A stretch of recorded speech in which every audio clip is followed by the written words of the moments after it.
Meus irmãos e minhas irmãs, nós gostaríamos de pedir a Deus, no início desta meditação, que venha sobre nós a graça do Espírito Santo, porque é Ele que ilumina e dilata o coração no seu interior.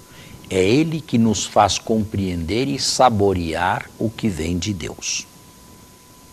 Jesus, durante a sua peregrinação terrestre, falou muitas vezes no Espírito Santo. Melhor, ele falou do reino de Deus. Mas o reino de Deus só pode estar presente no meio de nós já através dos dons do Espírito Santo. E por isto mesmo, a justificação pela fé, a vida em Cristo que examinamos na meditação precedente e a presença do Espírito de Cristo ressuscitado em nós, são realidades concomitantes, são realidades quase sinonímicas, são realidades conversíveis. É impossível alguém estar justificado diante de Deus e em paz com Deus sem, ao menos inicialmente, estar em Cristo e possuir o Espírito Santo. São Paulo, na carta aos Romanos, capítulo 8, é taxativo. Quem não tem o Espírito de Cristo não lhe pertence. Na meditação anterior, mostrei como é necessário que nós, durante a vida cristã, façamos a experiência de Jesus Cristo vivo, atuante, palpitante, mais real do que nós dentro de nós. Mas esta presença de Jesus se dá no Espírito Santo. Esta presença de Jesus é condicionada ao Espírito Santo. Existem as pessoas que são de Deus e receberam o Espírito de Deus e de Cristo, e existem aquelas outras, nós as chamávamos carnais, que, embora tenham ou possam ter sido batizadas, abortaram o seu batismo, não estão mais justificadas diante de Deus, voltaram novamente ao pecado, não vivem em Cristo e não experimentam o Espírito Santo de Deus. Paulo, não tenhamos dúvida alguma, experimentava constantemente este Espírito. E digo mais, se ele não se importava que a história demorasse para se terminar, que a parousia de Jesus demorasse para vir, é porque ele estava interiormente enriquecido com a presença e com os dons do Espírito de Jesus ressuscitado. Na carta aos Gálatas, que é muito gêmea a carta aos Romanos, São Paulo elenca os frutos do Espírito quando este se encontra dentro de nós. Paz, alegria em Deus, maior do que a do mundo, que o mundo pode dar, solidariedade, caridade, castidade, honestidade, suportação, paciência. São todas estas manifestações do Espírito Santo. Eu não sei se cada um dos retirantes, que espero sejam diversos, variados e múltiplos, nas suas casas já experimentaram o Espírito. Existe, como todos sabem, um movimento atual na igreja de renovação no Espírito, chamado e conhecido por todos como movimento carismático. Mas atenção, o Espírito Santo não é dado apenas a membros de um movimento. Existe um movimento que cultiva de maneira especial, existe um movimento que cultiva de maneira mais consciente, mais explícita, mais séria, mais profunda, aquilo que é patrimônio comum de qualquer membro de Jesus Cristo e Filho de Deus, a presença do Espírito de Deus dentro de nós. E é este Espírito de Deus dentro de nós que nos vai pouco a pouco familiarizando com Deus. Nós temos ideias erradas de Deus. Nós imaginamos que Deus seja mais ou menos como nós. Nós imaginamos que compreendemos Deus. Nós imaginamos que somos capazes de prever Deus, ou prever as suas ações ou reações. Deus é absolutamente imprevisível. Deus é o totalmente outro. Deus possui como primeiro atributo seu a incompreensibilidade. Ele é o incompreensível por excelência.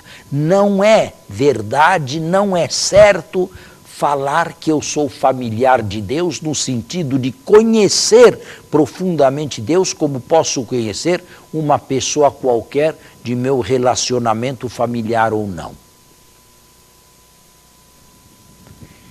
Eu estarei disposto a conhecer Deus, eu me disponho a conhecer Deus na medida em que Deus quiser se revelar a mim.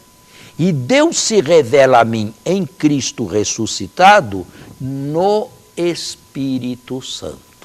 É o Espírito Santo quem me mostra cada dia uma face de Deus. E sempre uma face oculta. E sempre uma face surpreendente. E sempre um Deus que supera em muito e de longe aquilo que eu fazia dele. Eu mesmo posso confessar diante destas câmaras de televisão. Eu mudei muito o meu relacionamento com Deus porque mudei enormemente o modo como encarava Deus, como concebia Deus, como pensava Deus, como julgava que Deus agisse. Deus se encarregou de mandar literalmente para os ares todos os meus esquemas pré-fabricados a respeito dele.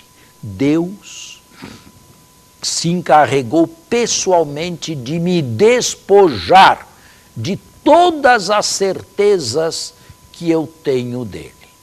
E quando nos encontra no chão, despojados de todas estas falsas certezas e falsas seguranças, porque eram falsas, não eram verdadeiras, e então sim, de acordo com a abertura, de acordo com a aceitação, de acordo com a disponibilidade, se vai autorrevelando, vai fazendo luz dentro de cada um de nós. E como é bonito receber esta luz do Espírito Santo dentro de cada um.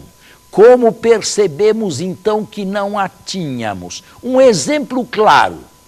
Eu posso ter lido sempre um texto da Sagrada Escritura e tê-lo conhecido até mesmo de cor. Mas, num determinado momento, aquela leitura ou releitura realizou em mim uma reação tal, deu-me uma luz tal, que eu não tinha antes, mesmo depois de ter lido, relido e até pregado aquele texto tantas vezes aos fiéis. Eu não havia recebido naquele caso e no exemplo que estou dando a luz do Espírito Santo.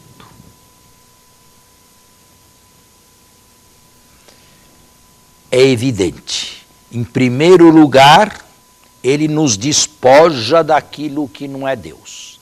Em segundo lugar, ele nos une a Jesus Cristo. E ele está tão unido a Cristo que Cristo quase, o Cristo ressuscitado, quase se identifica com ele. Não há uma perfeita identidade entre Cristo e o Espírito. Porém, a ação de ambos é uma ação unitária. Cristo cresce em mim, Cristo se prolonga em mim, Cristo me reveste de si mesmo através do Espírito Santo. Que fazer para obtê-lo? Não há nenhuma fórmula mágica, não há nenhuma fórmula ritual, não há nada que me garanta que neste momento eu receberei o Espírito. Ele é puro dom de Deus. Quem o possui conhece a sua presença de maneira reflexa, pelos frutos que ele produz dentro e que passam a ser aceitos, ou melhor, passam a ser experimentados. O que se pode fazer se não há receita e se não há meio infalível de trazê-lo para nós? O que se pode fazer é, em primeiro lugar, estar consciente da sua ausência, ou pelo menos da sua atuação direta diante ou dentro de mim.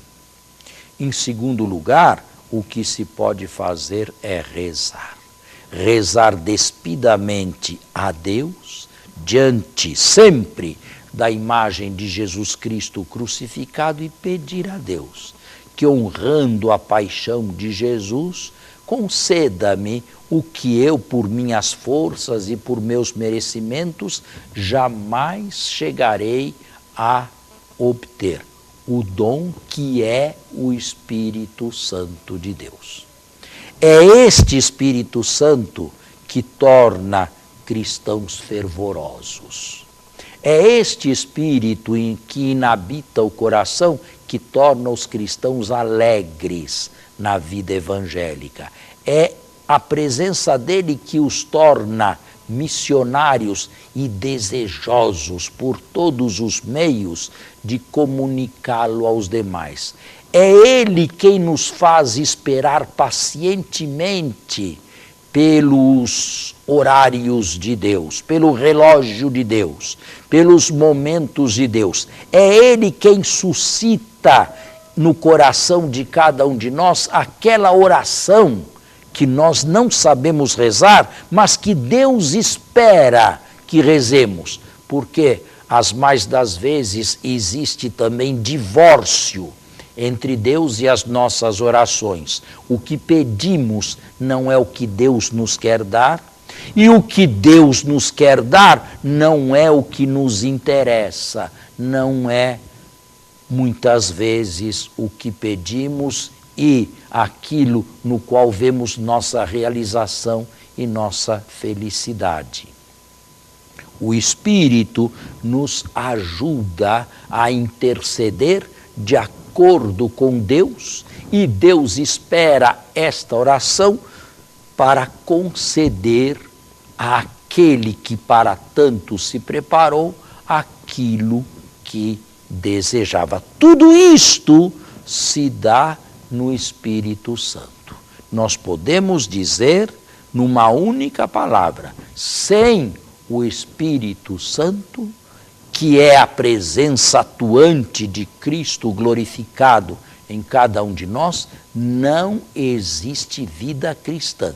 Pode existir sacramento, pode existir ritualismo, pode existir ação comunitária qualquer, podem existir cantos, mas aquela experiência íntima, aquela experiência penetrante de Deus, esta honestamente, decididamente, não existe. A presença do Espírito está manifesta por Paulo no capítulo 8º da carta aos Romanos. Aquele capítulo que é central nesta carta é também um capítulo central na vida cristã. Recapitulemos esta vida. Tudo começou quando estávamos ainda escravizados pelo pecado, na carne do pecado que conduz à morte eterna. Deus, por infinita compaixão, já que nos retirou do nada para a existência, retira-nos também do nada do pecado, sempre em seu Filho Jesus, morto e ressuscitado por nós. Uma vez justificados pela fé, temos paz com Deus. E a vida cristã e o seu progresso exigem a presença de Cristo e, juntamente com a presença de Cristo, a presença do Espírito de Cristo em cada um de nós. E posso dizer que a finalidade da vida cristã neste mundo aqui é a aquisição do Espírito Santo. Aqueles que o possuem são verdadeiramente filhos de Deus em Jesus Cristo. Aqueles que não o possuem não são filhos de Deus, não são de Cristo. O que realizam são ações meramente humanas deste mundo aqui, não necessariamente pecaminosas, mas sem nenhum valor de eternidade diante de Deus. São pessoas que se enchem de valores terrestres e cada um pode imaginar o que quero dizer com esta expressão, se enchem de valores terrestres, seculares. Só que estes valores para Deus não são valores, são lixo. São lixo que está destinado a ficar neste mundo, a não receber nenhuma eternidade por ocasião da nossa passagem, por ocasião da nossa partida daqui. Mãos à obra. Mas neste retiro, em primeiro lugar, queremos saber se o Espírito de Jesus Cristo verdadeiramente habita em mim.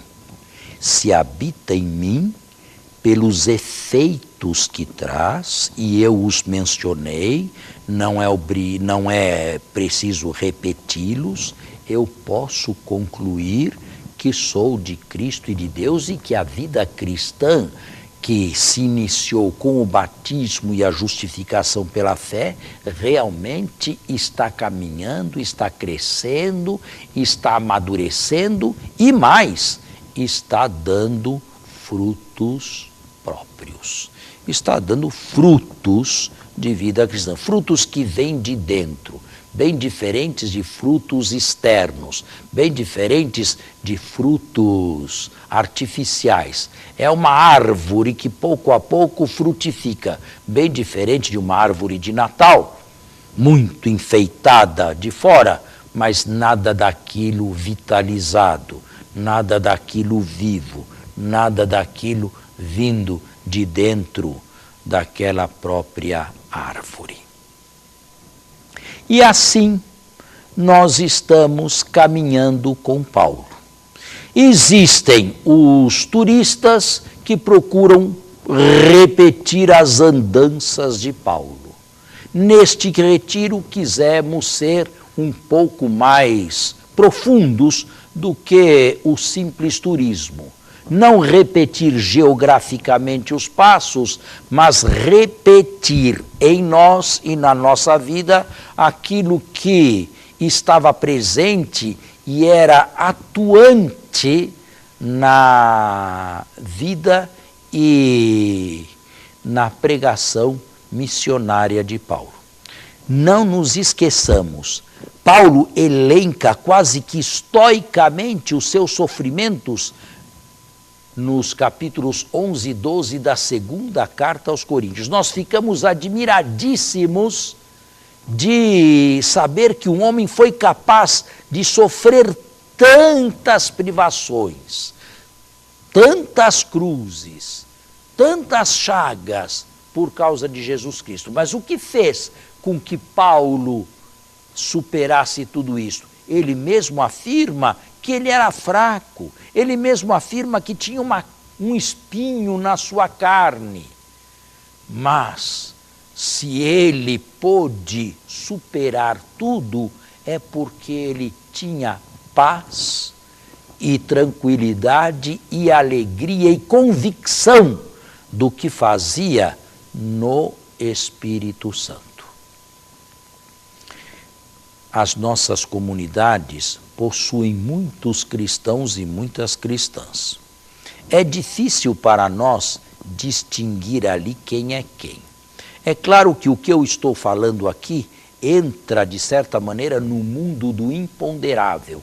Eu não posso quantificar a fé de uma pessoa.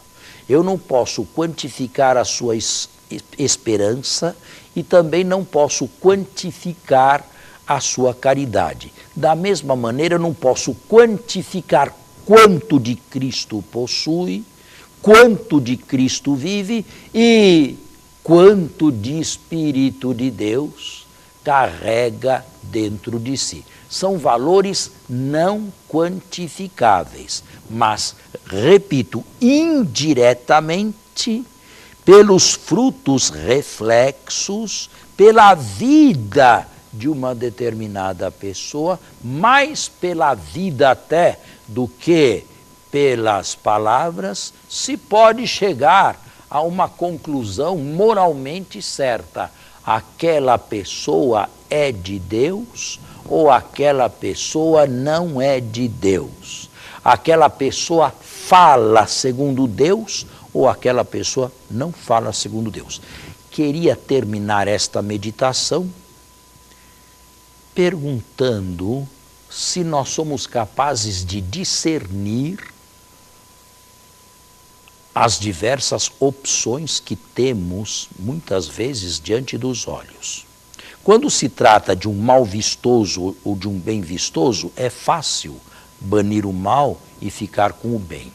Mas quando se trata de um leque de bens, exatamente daquele leque todo, o que é que Deus deseja para mim? Somente uma pessoa cheia do Espírito Santo é capaz de pronunciar ou de realizar um discernimento. Deus deseja para mim esta determinada ação. Deus quer me dar aquela ação para que eu realize. Caso contrário, nós mesmos, por falta do Espírito de Deus em nós, não somos capazes de operar discernimentos retos e, se somos pastores de almas, não somos capazes de dar a uma determinada pessoa aquela palavra, aquele ensinamento, aquela luz de que estava necessitando naquele exato momento, nem mais e nem menos. Estão todos percebendo o que significa a presença do Espírito de Deus em cada um de nós. Não. Ele não é um supérfluo na vida cristã. Ele não é um perfume que se pode ter ou não ter para agradar mais o ambiente. Quem o possui é de Jesus Cristo. Quem não o possui não pertence a Jesus Cristo e não terá o futuro de Jesus Cristo na glória.